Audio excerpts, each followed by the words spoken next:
पाकिस्तान का रोना हमेशा लगा रहता है कि यहाँ के लोगों पे अत्याचार हो रहा है। You cannot take on terrorism. You cannot combat terrorism if you're going to use it as a political tool to demonize the Muslims within your own country. अगर आप ये सर्वे भी करेंगे ना कि कौन कौन जाना चाहता है वहाँ पे और कौन नहीं जाना चाहता, मेरे को लगता नहीं है करगिल लद्दाख में से कोई एग्री होगा जाने के लिए। पाकिस्तान ने ना अच्छी पूरे प्रॉपर तरीके से उसको अडॉप्ट नहीं किया हुआ है गिलगित बाल्टिस्तान। तो अगर उसको प्रॉपरली अडॉप्ट करते हैं तो कहीं ना कहीं कश्मीर वहाँ वाला जो कौन है भारत का बाल्टी? हमारे करगिल वगैरह साइड से कश्मीर साइड से लोग इस पे आ रहे हैं प्लेटफॉर्म्स पे, पढ़ लिख के तो लोगों को पता चल रहा है। अदरवाइज हमारे को शेड्यूल ट्राइब के स्टेटस से ज़्यादा मिलता। 47 का ये अनवांटेड अनफॉर्चुनेट जो इंसिडेंस हुआ उसकी वजह से फिर हम यहाँ पे थे। तो हम आज के हमारे खास मेहमान शुजात खान जी हैं। His roots are from Baltistan and he works as a professor in Jammu and Kashmir. Do you still follow Balti culture? अम्बल और वो जो हमारे पड़प्पू जो मैं आपको बता रहा हूँ उसमें हम मतलब फंस गए हैं उसमें हम लोग। शुजात खान जी, आपका स्वागत है। थैंक यू मैम, मैं भी आप लोगों का शुक्रिया करता हूँ कि आप लोगों ने टाइम निकाला, क्योंकि ये भी एक ऐसी कम्युनिटी है जिसका मेरे ख्याल से इंडिया में बहुत कम लोग होंगे जिनको पता होगा। अब थोड़ा सा लोग नेशनल मैप पे इंटरनेशनल मैप पे स्टूडेंट्स जो हैं हमारे करगिल वगैरह साइड से कश्मीर साइड से लोग इस पे आ रहे हैं प्लेटफॉर्म्स पे, पढ़ लिख के तो लोगों को पता चल रहा है। अदरवाइज हमारे को शेड्यूल ट्राइब के स्टेटस से ज़्यादा लोग जानते हैं। आप कहोगे कि हमारा कल्चर के बारे में लोग नहीं जानते होंगे, जैसे आप भी जम्मू कश्मीर से हो, लेकिन अगर आप बाज़ार में निकलोगे तो बड़े कम लोगों को पता होगा कि बल्ती कोई ट्राइब है। बिल्कुल। इसके लिए जैसे हम हैं, हमारी जो फैमिली है ये आइसोलेट रही यहाँ पे, मतलब हम काफ़ी देर पहले यहाँ पे आए।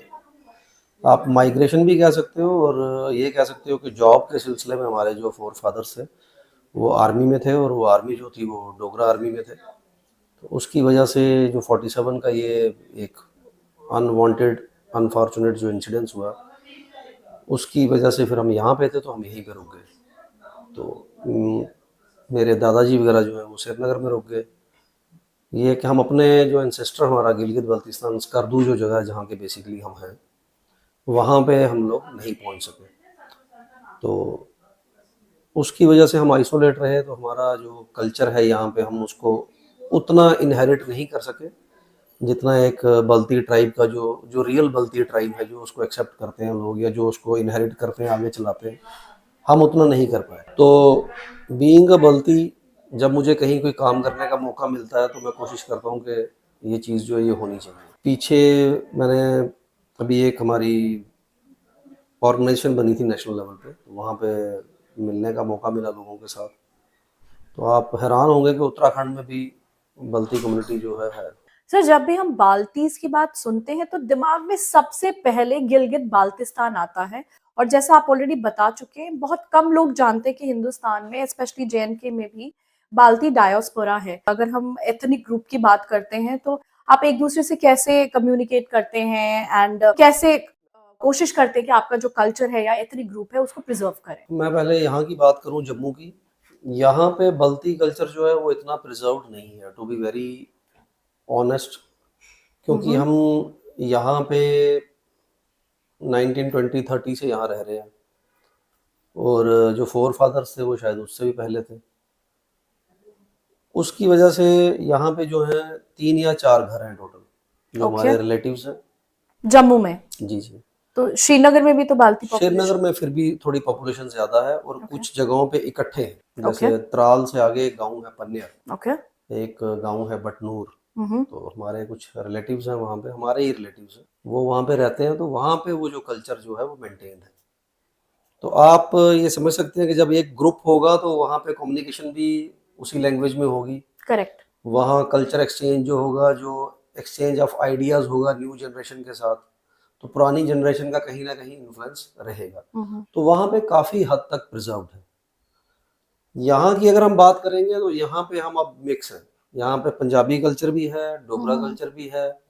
मतलब अगर हम बल्ती डिशेस में आपको बताऊं, जैसे हम अगर पड़प्पू खाते हैं तो वो हम अभी भी खाते हैं, लेकिन उसके साथ साथ हम राजमा चावल और अम्बल भी खाते हैं।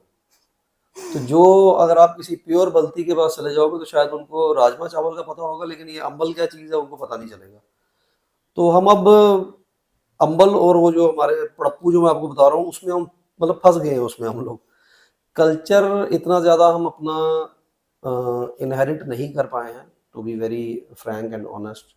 लेकिन हाँ, हम कोशिश करते हैं कि हमारा जो कल्चर है, हमारी जो डिशेस हैं उसको हम कैरी करें, उस चीज़ को कोशिश करें अपने बच्चों के साथ जो है वो एक्सचेंज जो है उन चीज़ों का हो, उनको बताएं, क्योंकि वो पूछे हमारे को कि ये क्या बनाया है, तो हम थोड़ी सी हिस्ट्री उनको बता सकें। सर कहीं ना कहीं जैसा आपने अभी बताया कि कल्चर को प्रिजर्व नहीं कर रहे हैं, but as a small ethnic group, तो उस चैलेंज से निपटने के लिए आप एज अ सिविल सोसाइटी क्या स्टेप्स ले रहे हैं और सरकार की तरफ से आपको कितना सपोर्ट है?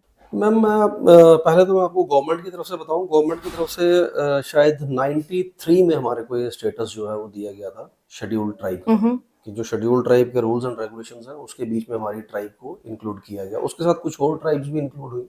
तो उससे आपको बेनिफिट मिला? बेनिफिट, हाँ, अंडरस्टूड सी बात है। जब आप बात करोगे कैटेगरी की, तो आप कहीं ना कहीं एक लिमिटेड ग्रुप में compete करोगे।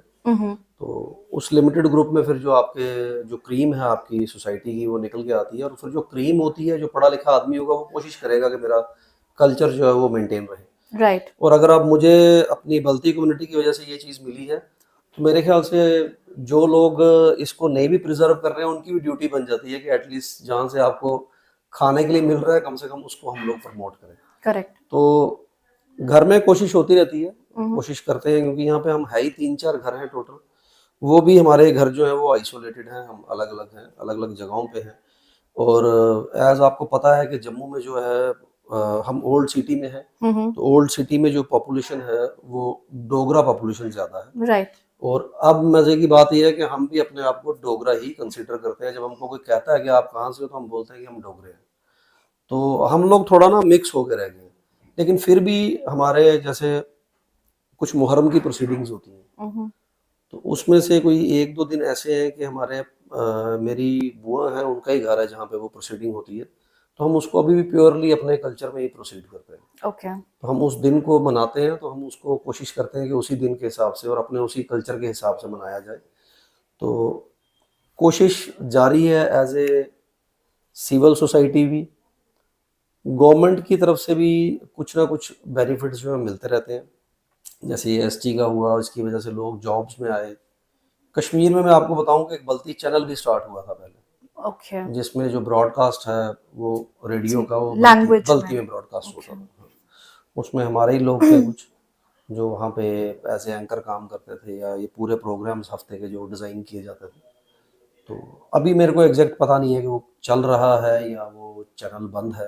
ओके। बट ये है कि मुझे याद है कि वो चैनल शुरू हुआ था और हमारे ही कुछ जान पहचान के थे जिन्होंने उसमें काफ़ी एक्टिवली पार्टिसिपेट किया। And it's a good initiative अगर आप देखे जाए अपने कल्चर को प्रिजर्व मैम करने के लिए। बेसिकली क्या है कि ट्राइबल कल्चर जो है ना, ट्राइबल कल्चर जितने भी हैं आप उठा के देख लो, वो इतना आसान नहीं है उसको प्रिजर्व करना।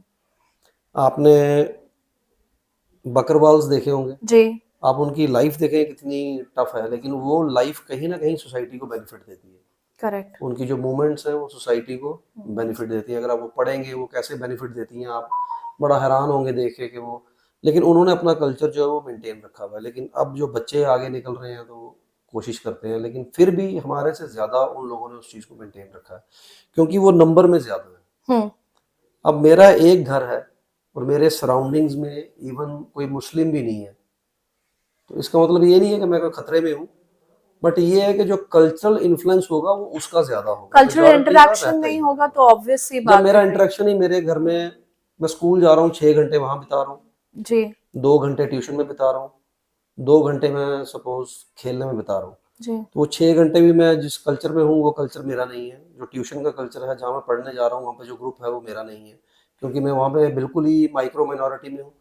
और उसके बाद तीसरा, आप शाम को कहीं घूमने जा रहे हो तो अगेन आपको वो चीज़ें यहाँ नहीं मिलेंगी जो मेरे कल्चर की हैं। करेक्ट। तो पीछे बचे आपके पास 7-8 घंटे, और 7-8 घंटे में आप सोते हो फिर, तो वो ऑटोमेटिकली डाइल्यूट होना शुरू हो जाता है। अभी मीडिया की वजह से, जैसे अब आप इंटरव्यू ले रहे हो, तो अब मुझे इंटरव्यू देते देते लग रहा है कि नहीं, मुझे बल्ती बोलनी भी सीखनी चाहिए, सो दैट मैं इस चीज़ को आगे अपने जो मेरे जो भी मेरी जनरेशन आगे आएगी, जी ज़रूरी नहीं कि मेरे बच्चे, मतलब मेरी जो बल्कि यंग जनरेशन है, जी जी उनको मैं इन्फ्लुएंस कर सकूँ, करेक्ट तो फिर ये कल्चर जो है मेंटेन होगा। अदरवाइज डिफ़िकल्ट रहता है, आपको पता ही है, आप अगर हिस्ट्री उठा के देखेंगे तो जो लोगों की एक्चुअल रूट्स होती हैं कई जगहों पे, वो बेचारे फिर बिल्कुल ही उस चीज़ को, वो डाइल्यूट हो जाती है और आप भूल जाते हो उसको। Sir, we can understand because I myself come from a Kashmiri Pandit family, so exactly. we completely understand the challenges. But sir, जैसा कि आपने बाल्टी कल्चर के बारे में हमने बात की, आप प्लीज हमें थोड़ा सा बताएं कि आपका कल्चर जो यहाँ की जो एथनिक ग्रुप्स है उनसे डिफरेंट कैसे है फ्रॉम, जैसे हम आप अपनी थोड़ी ड्रेस के बारे में बताएं या फूड हैबिट्स के बारे में या जो आपकी रिलीजियस जो रिचुअल्स है उनके बारे में अगर आप थोड़ा सा हमें मैम, बताएं। जो रिलीजियस रिचुअल्स की बात है कि बल्कि मैक्सिमम जो है वो मुस्लिम्स हैं, इस्लाम को फॉलो करते हैं, तो हमारे और हम, मतलब मेरे को लगता है कि 90% बल्ती जो होंगे all over JNK, Ladakh, Kargil को मिला के जी शिया होंगे। ओके तो हम उसी, वो हमारा जो कल्चर है वो सारा सेम है। हम्म करने का तरीका हो सकता है अलग हो, हम्म लेकिन जो सिस्टम है, जो फॉलो करना है आपने, जिस चीज़ को आपने फॉलो करना है, जो चीज़ आपने ऑब्जर्व करनी है, या जो पर्टिकुलर दिन की प्रोसीडिंग है, वो सेम है ऑलमोस्ट। दूसरा दूसरा आपने पूछा कि फूड कल्चर ड्रेस, फूड जो है वो टोटली डिफरेंट है। सर थोड़ा सा अगर आप बताएंगे। फूड हैबिट्स ऐसी हैं कि स्पाइसी फूड नहीं है, और हमारी जो ट्राइब है ये टॉप हायर रीचेस पे रहने वाली ट्राइब है। हम्म ऐसा नहीं है कि 6 मंथ्स वहाँ रहेंगे और 6 मंथ्स ये ट्रैवल करेंगे। ऑल टुगेदर 12 मंथ्स जो लोग हैं वो वहीं पे हायर रीचेस पे हैं। जी तो खाने का जो रहता है वो इस तरह से रहता है कि जो डिशेज हैं वो तकरीबन बॉइल्ड है।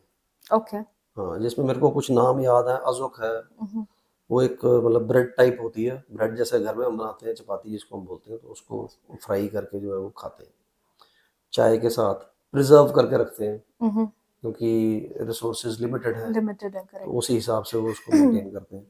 इस चीज़ को अगर आप रिलेट करोगे अभी लद्दाख के साथ, तो वहाँ 2-3 महीने जैसे सब्जी जाती नहीं है बिल्कुल, जी तो ज़्यादा जो है वो नॉन वेज पे रहते हैं। पड़प्पू है, ये एक अलग डिश है, बॉइल्ड उसमें बनती है।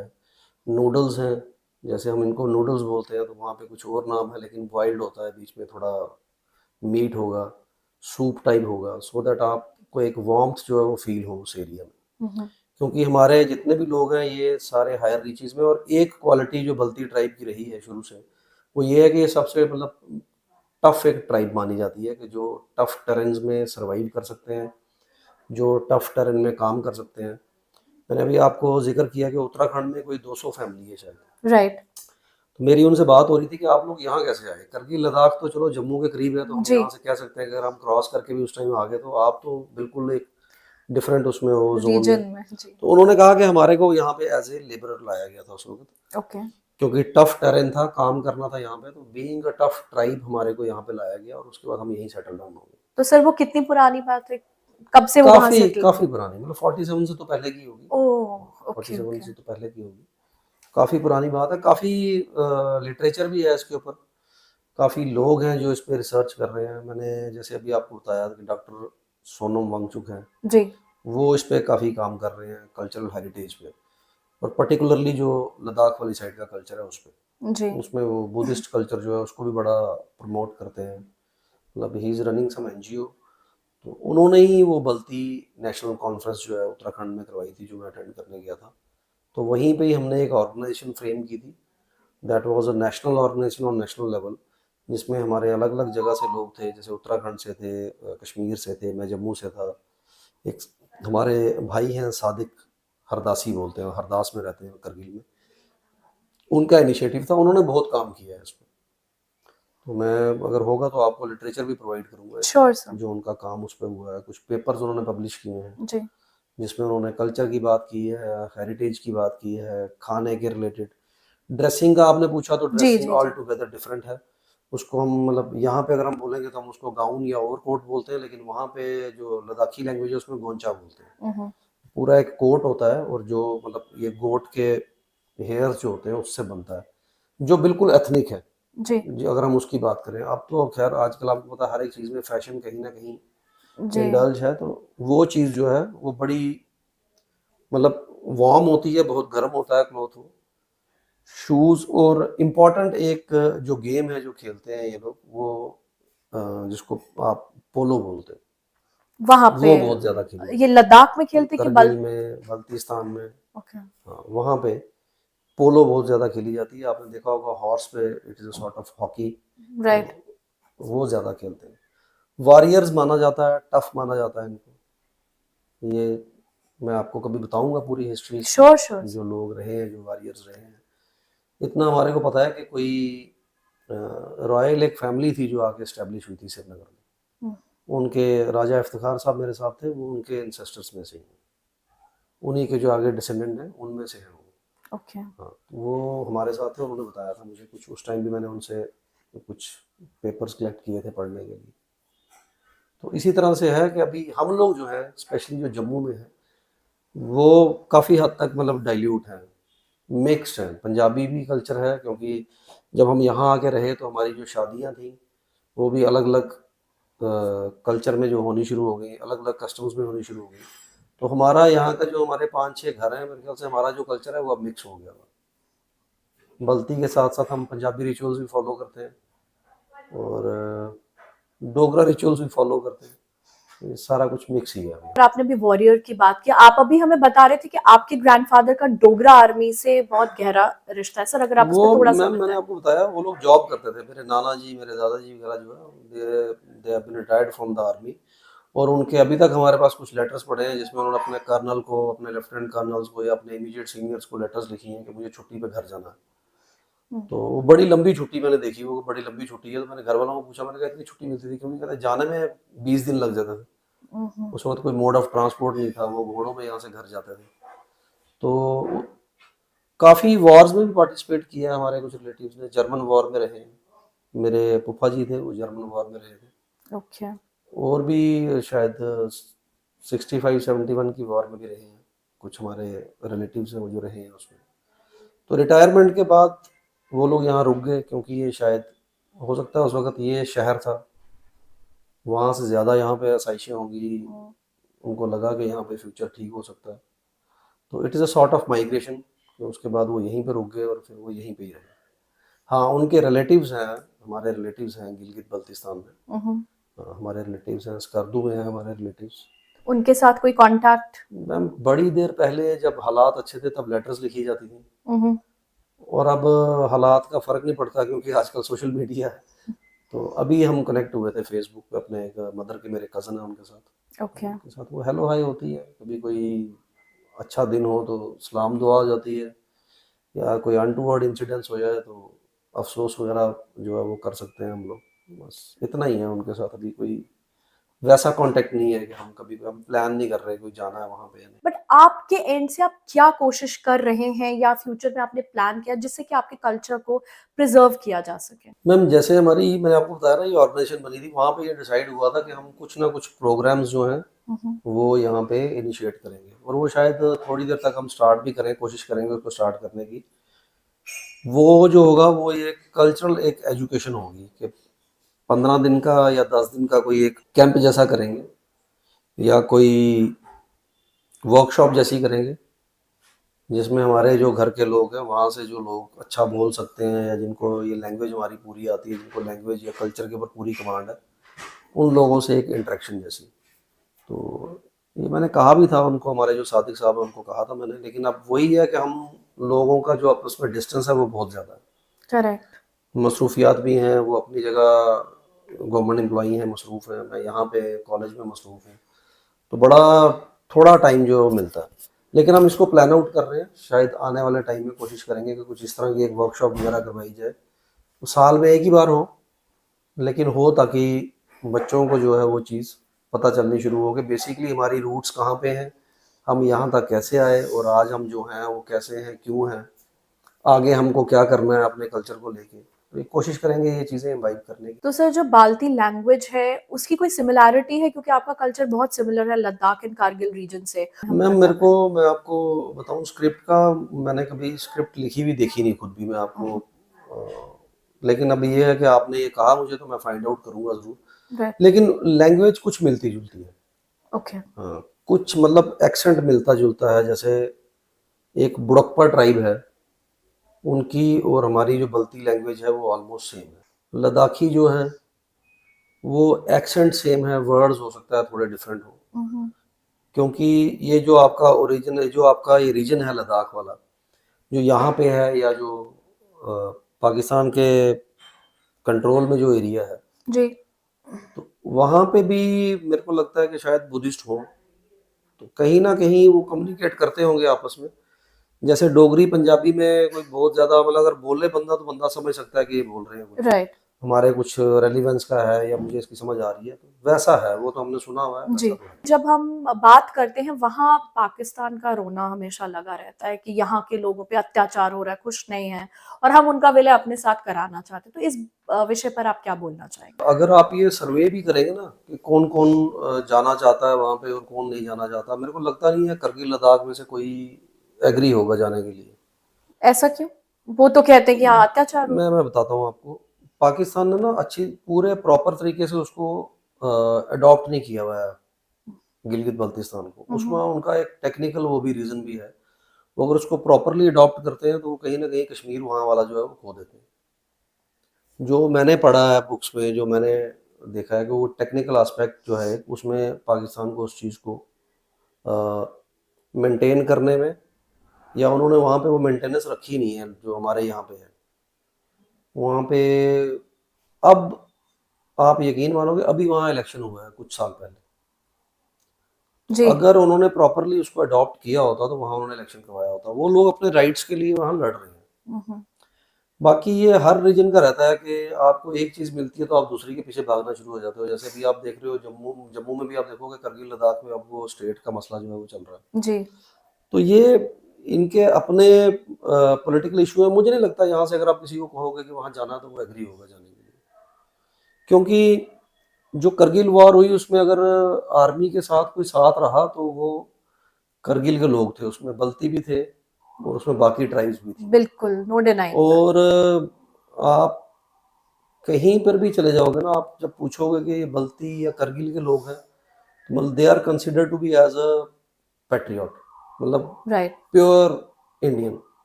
और मैं आपको मजे की बात बताऊं, कुछ लोगों ने मेरे साथ वहां बात की तो वो वहां पे प्योर हैं अपने। ये मतलब मैं आपके साथ शेयर कर रहा हूँ। कभी